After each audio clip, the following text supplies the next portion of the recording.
Hello, this is Clare Norman, Professional Certified Coach with the International Coach Federation. I'm here today with Elizabeth to give her 30 minutes of coaching and also to give you a preview about what coaching or coaching feels like and sounds like if you were to choose me as your coach. So while you're listening, I'd encourage you to think about what are you noticing, and this is particularly what are you noticing about what I'm doing as the coach, what is surprising you about what I'm doing as the coach, and what are you wondering about what I'm doing as the coach. And if you want to have a follow-up conversation about what you're noticing, what surprises you and what you're wondering, then I will give you information at the end of this session about how to get in contact with me. So, Elizabeth, what would you like to bring to coaching today? I'd really welcome thinking about how I'm spending my time, please, Claire. Okay. And in the 30 minutes we have together, where would you like to get to with that? I'd really like to examine how I'm spending my time and get to a point where I make different choices about how I spend my time, because I've realised I'm not happy with the choices I'm making. Okay. And so how will you know that you've got what you need by the time we're done? I will have spent some time, dedicated time, thinking through the choices that I make and hopefully raising my level of consciousness about the choices I'm making. Mm-hmm.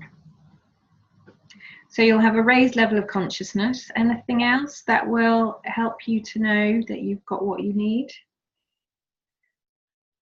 A refocus on the choices I'm making, and that I make some deliberate choices that I feel happy. Okay, great. And in terms of the raised level of consciousness, how will you know you've got that? Good question. I think it's something deep inside that I will feel, yeah, that's the right choice. Whereas at the moment, I'm making choices, knowing it's the wrong choice and doing it anyway. Okay. That doesn't feel very clever. Oh, yeah. Okay, so there's something about aligning what you already know are the right choices to make with actually making them rather than flipping it over. Okay. And you said that you will feel happier by making deliberate choices. So how will you know that you are happier by the time we're done? Because I'm doing what I want to, and doing things that are fulfilling, engaging, and choosing to spend my time the way I would like to spend my time. Okay. All right. And so how shall we do this work together today? Well, I think I need a bit of a kicking. Oh, right. Okay. I need some challenge, please. Okay. And what does challenge look like for you besides the kick, which I can't give you down the phone? The challenge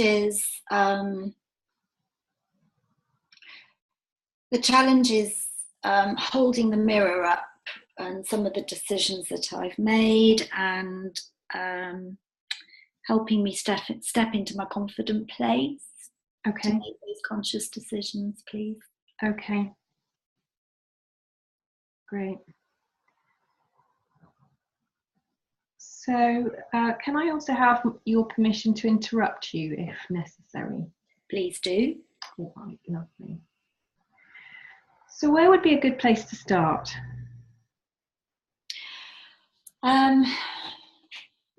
Probably with an example. So an example of what is showing up in my life at the moment is that I'm a participant in my life rather than the conductor of the orchestra. Interesting metaphor. Yeah. So it just kind of happens to me, and I end up, I'm not just talking about spending an hour or two doing something I prefer not to be doing, but days doing things I prefer not to be doing. Right. So people will ring up and say, oh, we're just travelling past your house. Can we come in for the day or for lunch? Or and everybody, it's like, thinks that's okay to do. Mm-hmm. And I haven't been strong enough to manage my boundaries and say, well, actually, that's not convenient on that day, or you can come for morning coffee rather than the day, or whatever. Yeah. So yeah, and I've ended up looking at it saying, well, in the last sort of 2 months, I've spent days doing this kind of thing when I've got a lot of other things to do and a lot of other things I would like to do. Mm. And what I think I'm hearing is this is other people stepping over the boundary, rather than it being about choices where it's simply about you. That's right. And however, and where I need the challenge is that and I take responsibility for this, I let them. Right. Okay. So what do you want to do with that? It's a good question, isn't it? So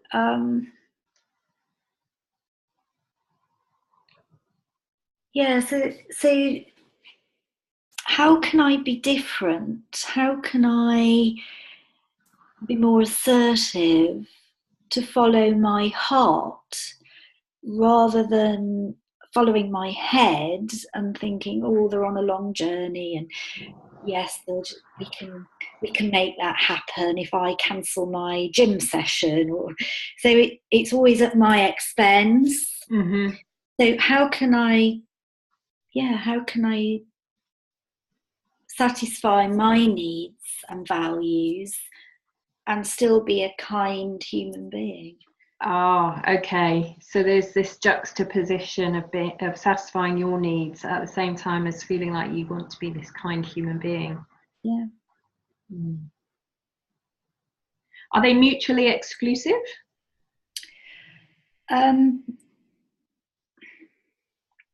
Practically, sometimes the two things don't work together, do they? If I'm having to cancel a gym session in order to have people round, but the kindness is a theme, because in terms of being kind to other people, I'm sacrificing being kind to myself. Uh-huh.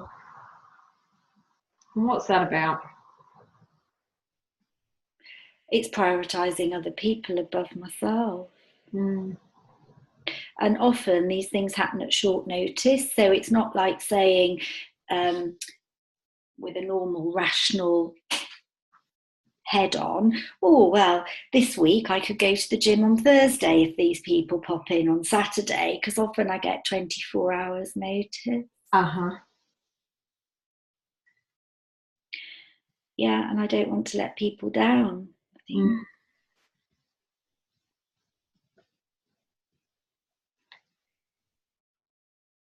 So what are you noticing?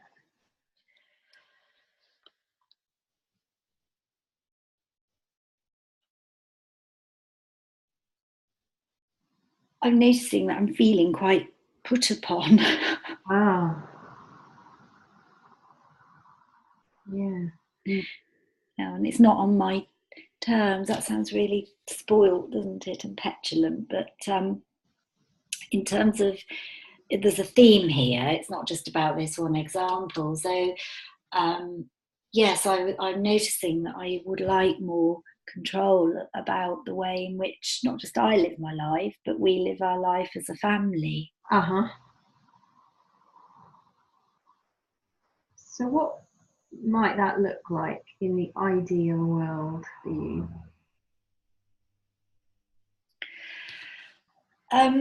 It would look like that the important things are prioritised, and then the additional things that come in over the top of that either can be accommodated, or I get to a place where I say, oh, it would be lovely to see you in this example.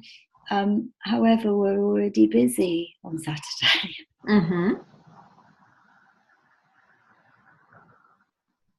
So yeah, there's got to be a reprioritisation in my mind.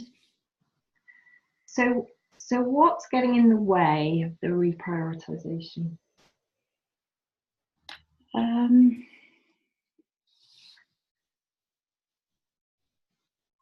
Emotion, I think.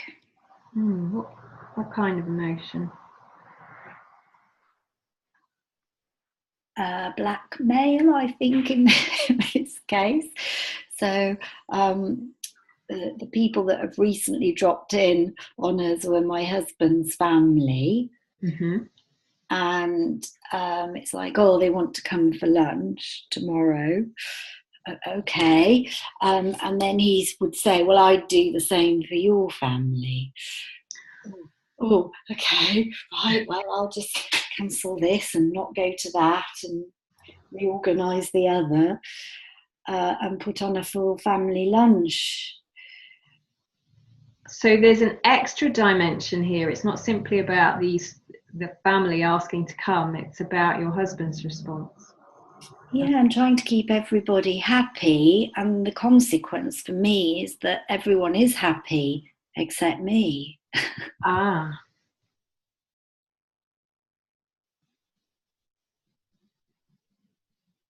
Yeah, that's quite massive, isn't it? Mm. So what do you know now that you didn't know at the beginning? I know that actually that's just struck quite a chord, that what's been compromised is my happiness. Mm. And I came into this conversation in quite a practical frame of mind, wanting to reprioritise how I spend my time. Mm-hmm. But actually, it's a lot more than that. It's deeper than that. Mm. I'm keeping everyone else happy. And actually, it's not just frustrating for me, it's making me unhappy. Right. So with that new knowledge, where would you like to go next?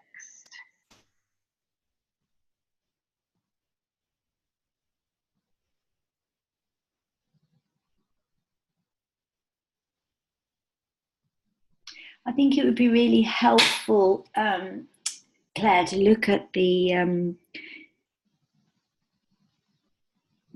back to some sort of practical actions or frameworks that I could use to manage these situations better. Okay. Please, that would feel good. Okay. So something that puts you back in control? Yeah, definitely. Okay. So what might those practical actions look like? What does one do? What do I do to manage my boundaries? I think is coming out. Okay. How do I communicate that? Yeah. If I could do that, then we wouldn't be having this conversation, and that would feel like a great thing. Okay. So tell me what your boundaries are. Well, they're very fluid and they're flexible.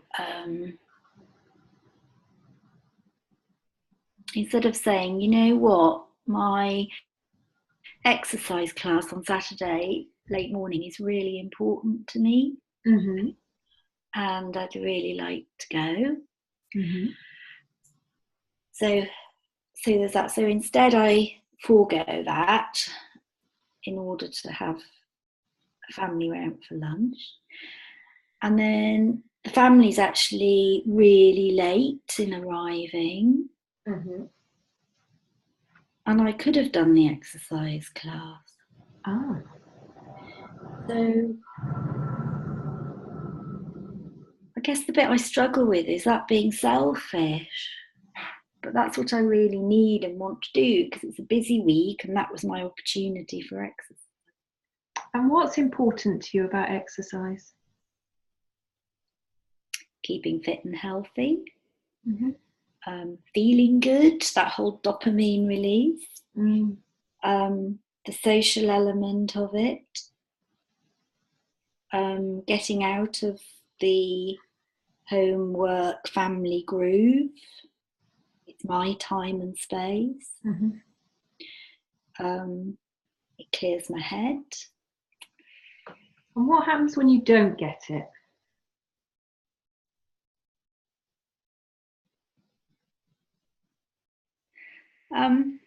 Well, I guess that depends. If I've had to change it round and I still know I'm going to get it, and I've changed it round because I want to, that's okay. Right. But if it's taken away from me, like in this specific example, I feel really resentful. Mm.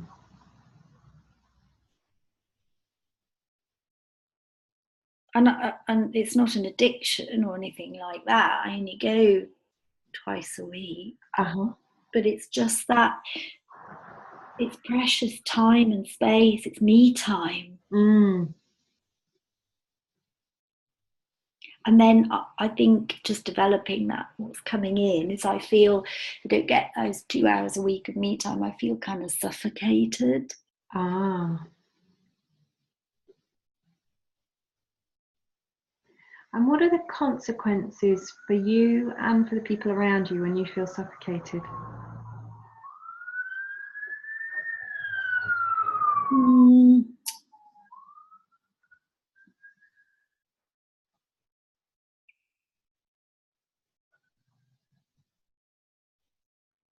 I don't know, I'd have to ask them really. I hope I don't kind of transfer my frustration or disappointment or whatever. But yeah, I get very tired, I think. Something just about having a little bit of rejuvenation, a couple of hours to self, bit of dopamine, really. It just gives me a sort of rejuvenation and renewal in a week. So I guess the consequence, going back to your question, is that others don't get the best of me when my mojo's run down. And often, so in the situation we're talking about now, although there are other examples, it's not just about foregoing exercise.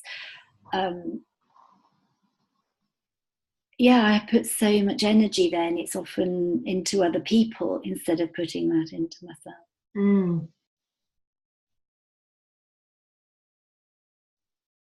So,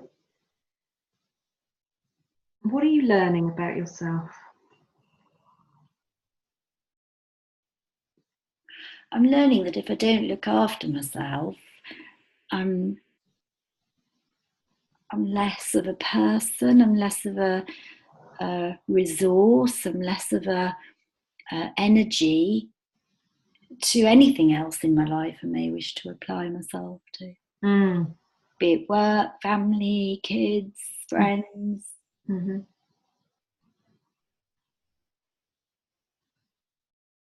So where do we go now? How do I communicate my boundary to other people so that it's protected? I think I'm often too nice and don't say no. Well, I'd like to say, I'm sorry, that's not possible right now. So how do you do that? It's a good question to ask myself. Yeah. How do you do that? Well, at the moment I don't. I don't do it very well. Yet. Yeah. So how could you do that? What would Yeah. be an assertive way of communicating that boundary?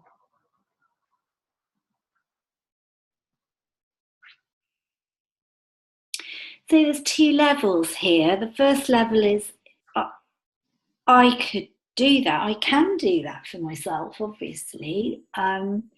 It's when other people are making those decisions on my behalf. So I think there's two levels of assertiveness. Okay. So in this example, it was my husband that said to his family, "Oh yeah, that's fine, drop in for lunch." And I could have said, "Oh, that's great. It'd be lovely for you to see everybody. You know I'm not around in the morning, don't you? So I'll be back home at 1 o'clock. I'll join in then." How does that feel? Feels great. It sounds great. It sounds very assertive, and it sounds like it's giving you what you need at the same time as being a kind human being, giving them what they need. Mm.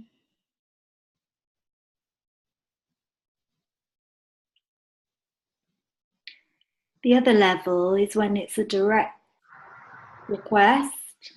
So if they'd said that to me, given everything we had on last week and a busy day on Sunday and everything, I would have said, "Oh, it would be lovely to see you. We're really busy on Saturday.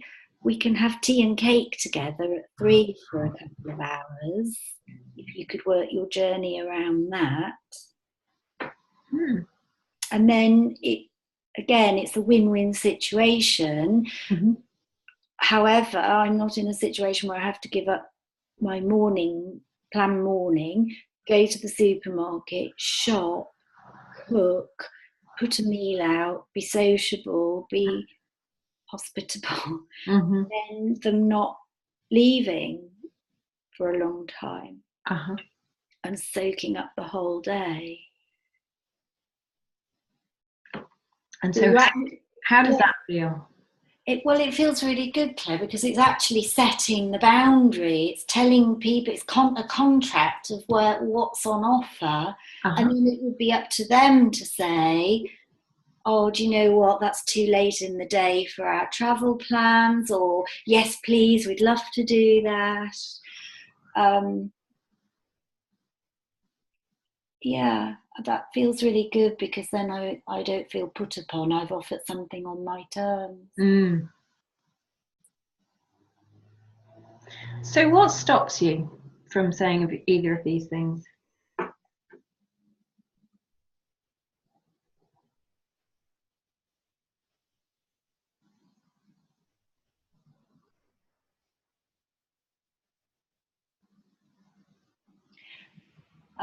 I'm just trying to sweep all the excuses that I'm about to give to the way to get to the real issue. Oh, I just don't want to hurt anybody's feelings. That's a negative, isn't it? And I want to be kind to people. I think, oh, they've got kids and, they're travelling a long way.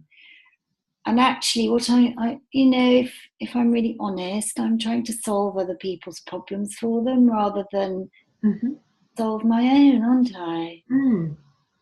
You've got kids. I've got kids. I know what it's like. It's up to you to work out how often they need the toilet or fresh air or all the rest of it. And then, there's a cup of tea and a piece of cake at hours en route if you're up for it, kind of thing. Yeah. Just trying to be too nice, and I'm not being nice to myself. So we have About 7 minutes left. How would you like to use those 7 minutes?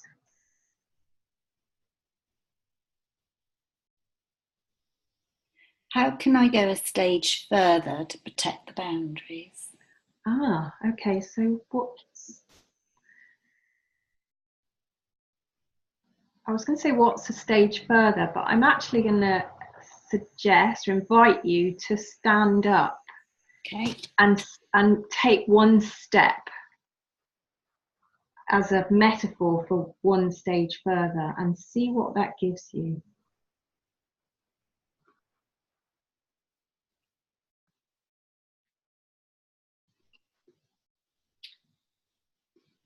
Oh, yes, I like standing up. That makes me feel more active, I think. Yes, I can envisage now some ground rules around the time. There has to be conversations between my husband and I before anything is put into the diary that affects the other person or the family space. Mm-hmm.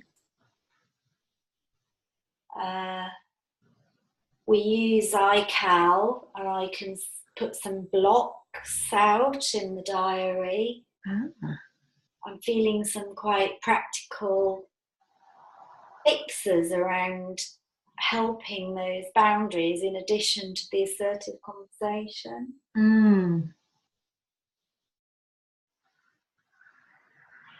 Almost like a metaphorical do not disturb sign. Lovely. Yeah, I think I can have a bit more of a meaningful conversation as well around what's important to me and what's negotiable. Mm-hmm.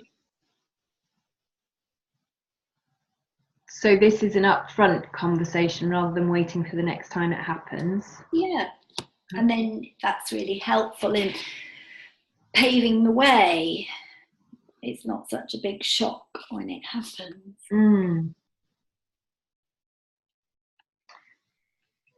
So do we need to pin you down around when you're going to do any of these things? Or does it feel like, yeah, I'm committed? I am committed. And yeah, I'm going to talk to my husband tonight and just say, look, been thinking about what happened at the weekend. Lovely to see everybody. And I've been reflecting and I've got some learning that I'd just like to share with you, please. And how do you feel about starting off that conversation in that way? Well, having had the conversation with you, and I don't know why I didn't do it on Friday, and the whole weekend has been completely different for me. So yeah, good. Good. So you said at the beginning that you wanted a raised level of consciousness around this and to be able to refocus on the choices, deliberate choices for you. Where are you now? Feel very empowered. It felt difficult before this conversation. It now doesn't feel difficult. It feels natural. Okay. Great. And I want to put it into practice. Oh, fantastic. So what have you learned about yourself that you can apply in other situations?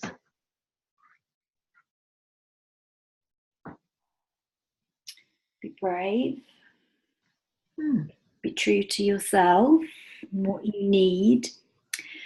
That makes you a better person all round. And the answers are within. Just didn't know. Yeah.